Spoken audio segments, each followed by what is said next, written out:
Bonjour, aujourd'hui on va aborder le chapitre sur l'utilisation de processus biologiques par l'homme. Comme vous le savez, depuis plusieurs milliers d'années, l'homme a détourné le fonctionnement de certains êtres vivants à son profit. C'est par exemple le cas des levures qui ont permis aux hommes de conserver de l'eau sous forme de bière ou de transformer de la farine en pain. Des bactéries ont également permis la conservation de lait sous forme de yaourt. Aujourd'hui, les processus biologiques sont toujours utilisés par l'homme pour son propre profit. On en arrive à la problématique suivante, comment l'homme utilise certains procédés biologiques vus cette année en CBSV. Première partie et grand 1, l'immunothérapie. Depuis les années 80, on est capable de faire fusionner deux types de cellules.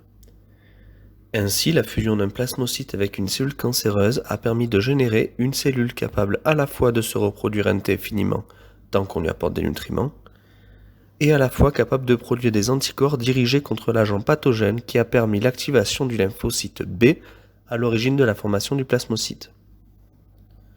Les anticorps produits par cette cellule peuvent être utilisés dans le traitement de nombreuses pathologies. Par exemple, ces anticorps peuvent être utilisés dans le traitement de maladies microbiennes, comme par exemple pour soigner le tétanos. On envoie dans le corps d'un patient un sérum qui présente à l'intérieur des anticorps dirigés contre les toxines tétaniques, et ça empêche la survenue des symptômes du tétanos. Les anticorps peuvent être également utilisés dans le traitement du cancer en inhibant des molécules favorisant la croissance des cellules cancéreuses. Ces anticorps peuvent être également utilisés dans le traitement des maladies auto-immunes. Ces dernières correspondent à un dérèglement du système immunitaire qui va alors s'attaquer à des éléments du corps du malade comme s'il s'agissait d'un agent pathogène. Les anticorps monoclonaux sont utilisés pour inactiver des molécules à l'origine de ces dérèglements immunitaires. Pour finir, ce n'est pas l'immunothérapie, mais les anticorps sont utilisés également à des buts de diagnostic, comme vous avez pu le voir en biotechnologie avec l'immunodiffusion, les techniques de Mancini et Ushtarloni, ou encore avec le test ELISA. Grand 2 et deuxième partie, utilisation à la production de molécules à but industriel.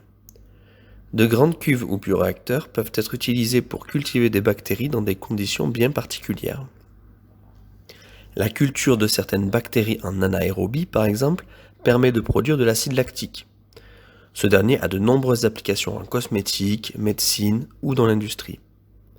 Le rendement de la synthèse d'acide lactique se fait en divisant la masse de glucose consommée par la masse d'acide lactique produite, le tout multiplié par 100.